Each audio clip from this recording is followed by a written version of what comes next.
Estamos ahora con Beto Pianelli, él es secretario general de Subte y Premetro. Beto, ¿cómo estás? Contame un poquito, ¿en qué los va a afectar a ustedes la ley ómnibus y especialmente lo que sea la reforma laboral? Bueno, mira, primero, no solamente a nosotros, va a afectar a todos. Es decir, una ley que tiene como uno de los puntos centrales de esa reforma laboral, decir de que aquel que contrata en negro, que es un trabajo ilegal, trabajar en negro es trabajo ilegal, alguien que está haciendo un contrato ilegal, el trabajo, de ahora en más no va a tener ningún tipo de multa, lo que está incitando a que los que contratan en blanco, che, ¿para qué voy a pagar de más? Voy a hacer las cosas bien, si las puedo hacer mal, y no voy a tener ninguna represalia. Digo, ya solamente ese hecho afecta transversalmente a todos los trabajadores, a todo aquel que tenga un régimen laboral, digo, para darle un ejemplo.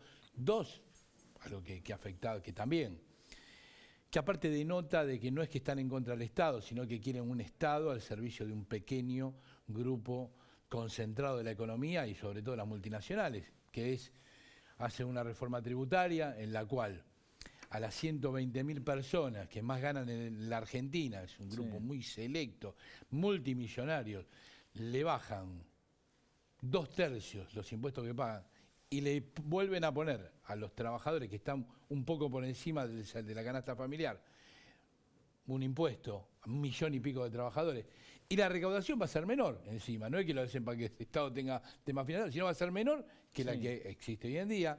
Está claramente demostrado de que en realidad es un chamullo que están en contra del Estado, sino que quieren un Estado pequeño para defender a un pequeño grupo y no para que defienda, como históricamente está considerado el Estado, que pueda frenar los desequilibrios que se generan en la sociedad, beneficiando o asistiendo a los que menos tienen, ¿no?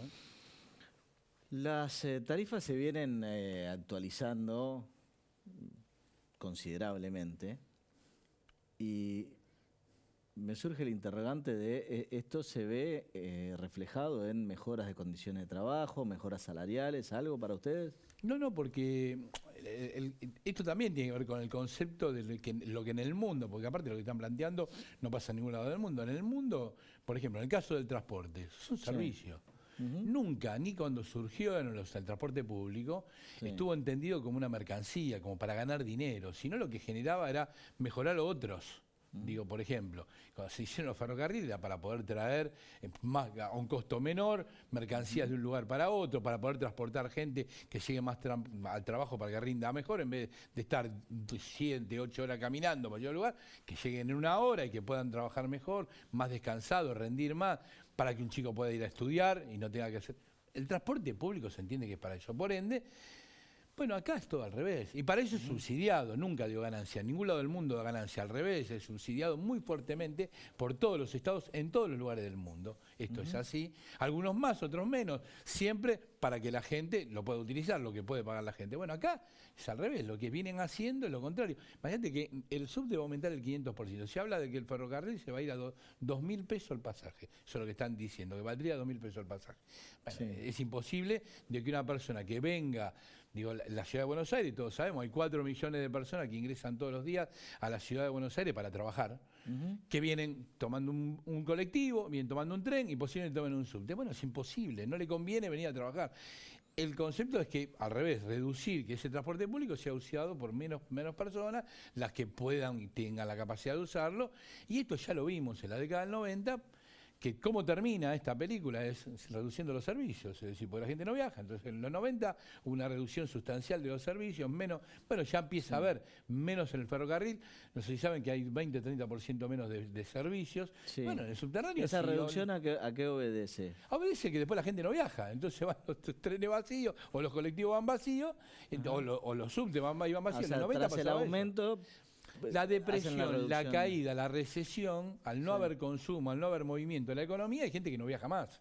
Entonces eso es lo que pasó en la década del 90. A fines de los 90, yo hace 30 años trabajo en el subte. A fines de los 90, lo que sucedió fue eso, una reducción sustancial de servicio. Es más, un decreto ley que sacó, me acuerdo en ese momento, el gobierno de Duhalde, que era de emergencia ferroviaria, para justificar la reducción de todos los servicios, porque como había empresas concesionadas, tenían un compromiso para que no lo cumplan. ¿Por qué? Obviamente la gente no viajaba, no tenía sentido hacer eso. Bueno, esta es la política, es una economía muy chica para un grupo que se va a enriquecer mucho y para la gran mayoría de los argentinos viviendo en la miserabilidad más extrema, ¿no? Hoy lo vemos. Digo, vos lo que ves en la calle cuando salís por la ciudad de Buenos Aires. Yo el domingo salí con mi hijo muy temprano, 8 de la mañana, se despertó temprano, no quería despertar a toda la familia, entonces salí a caminar. Porque yo vivo en el barrio Boedo. En 9 cuadras vi 35 personas durmiendo en la calle. ¿Eso es normal? Digo, que desgraciadamente nos empecemos, porque a esa hora también nos se levantaron. Claro. Después, si vas al mediodía, capaz que ves 10. Pues 35, lo conté. Iba con mi hijo, contaba, me agarraba la cabeza. Digo, bueno, esta es la Argentina que estamos llegando. Y esta es la Argentina que se está profundizando eso de una manera exponencial, ¿no? Porque no es que veníamos bien, porque tampoco hay que decir que veníamos bien. Pero lo que está pasando en estos últimos 4 meses, exponencialmente, se está agudizando todas las condiciones de miserabilidad, despidos, no solamente los despidos del Estado, también los privados, industrias que empiezan a cerrar cantidad de puestos de trabajo. Bueno, esta es la política de la ley ómnibus y es la política del DNU, porque esto ya se está aplicando a través del DNU, ¿no? Mañana adhieren todos al paro. Mañana adherimos todos al paro. El movimiento sindical mañana va a parar masivamente, no va a haber nada, ningún medio de transporte, no va a haber, la industria no se va a mover, pero nosotros nos estamos tratando de dirigir a toda la población, porque acá no solamente atacan a los sectores que trabajan en blanco, aquellos compañeros que tienen una changa, hoy se ven, y no es una cuestión individual, porque hay muchos que se creen, caí en desgracia yo, en desgracia estamos todos. Entonces aquel que hace una changuita, que no tiene trabajo en blanco, que no está sindicalizado, aquel que tiene un comercio, un pequeño comercio que lo abre y que cada vez vende menos y se cree que es porque le va mal a él, le está yendo mal a todos. Y tenemos que entender que el día de mañana tiene que ser un plebiscito, que no funcione nada, hay que cerrar los comercios, que los senadores, que tienen una responsabilidad gigantesca, que es rechazar esta ley ómnibus, entiendan de que tienen que respetar el mandato popular y el mandato de la mayoría de la sociedad que no está a favor de estas medidas económicas, que no fueron las que dijeron que iban a poner cuando dijeron que iban a gobernar, pues no dijeron de que iba a haber más miseria. Es más, hay un spot donde el mismo presidente decía que no iba a aumentar las tarifas, que no iba a aumentar, y sin embargo se hizo todo lo contrario. Y eso que se quedaron cortos en campaña con lo que decían que iba a hacer la tarifa. Jorge.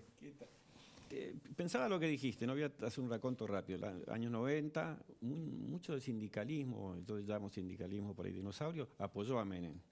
Después apoyaron mucho a Cristina, apoyaron muchísimo a Fernández porque le hicieron un paro, y sin embargo el trabajador iba perdiendo y crecía la pobreza. Es cierto, yo estoy de acuerdo con vos que esta reforma laboral es pro-empresaria.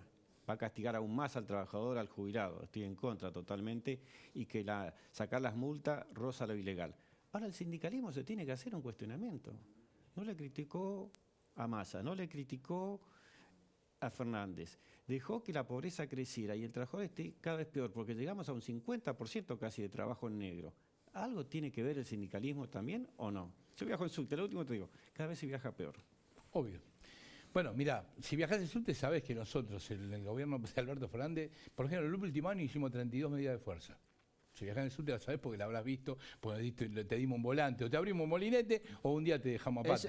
Ahí es cuando la gente nunca se queja, cuando abren los molinetes están todos contentos con la medida. Pero por eso lo hacemos, porque no es contra la gente, es porque uno no te... Yo cuando paro el subte, nadie le gusta hacer lo que vamos a hacer mañana. No crea la gente que a la gente le gusta ir a un paro, porque un paro vos pones mucho riesgo. No solamente que te descuentan el día, sino que pones en riesgo tu trabajo. Nosotros el año pasado hicimos 32 medidas de fuerza porque había...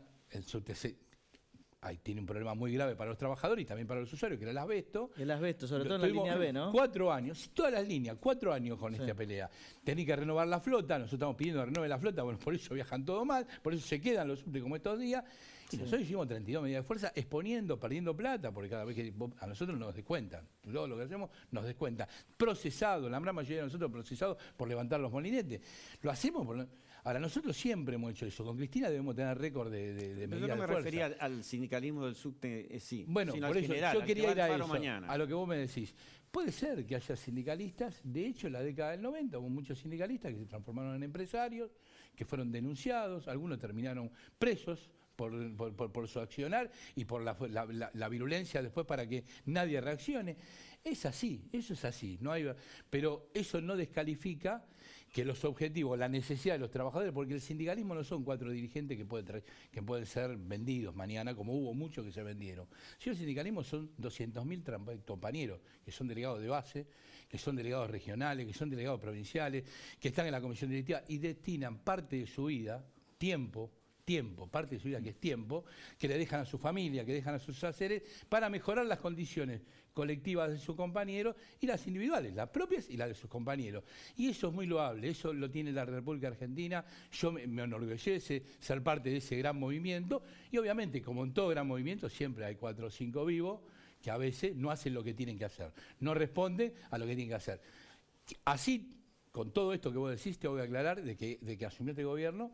A mí lo que ha hecho hasta ahora todas las organizaciones sindicales me ha parecido muy adecuado, porque han sido cuidadosos, han respondido, no vemos a ninguno que pase del otro lado, decir, no, está bien la reforma laboral y que me importa que a mis compañeros los eche, ninguno está haciendo eso, y eso es muy valorable, y yo lo quiero rescatar, porque quizás, inclusive muchos de nosotros, no teníamos tanta expectativa de que el movimiento sindical, los movimientos sociales, los movimientos culturales, el movimiento estudiantil, todos reaccionen en unidad para enfrentar este avasallamiento de un gobierno que reivindica a los delincuentes, porque un presidente que sale a decir que aquel que fuga capitales, es decir, que se lleva la riqueza producida en el país, se la lleva para afuera, la pone en un paraíso fiscal, es un héroe.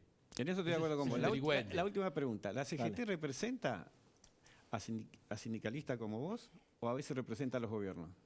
Yo no estoy en la CGT, yo soy de la CTA No, y hay una compañeros pregunta. en la CGT que son muy parecidos a mí. Yo creo que todos de alguna manera estamos representados entre la CGT y las 2 CTA. Y hay algunos que quizás tengan crítica para todos, pero es muy amplio.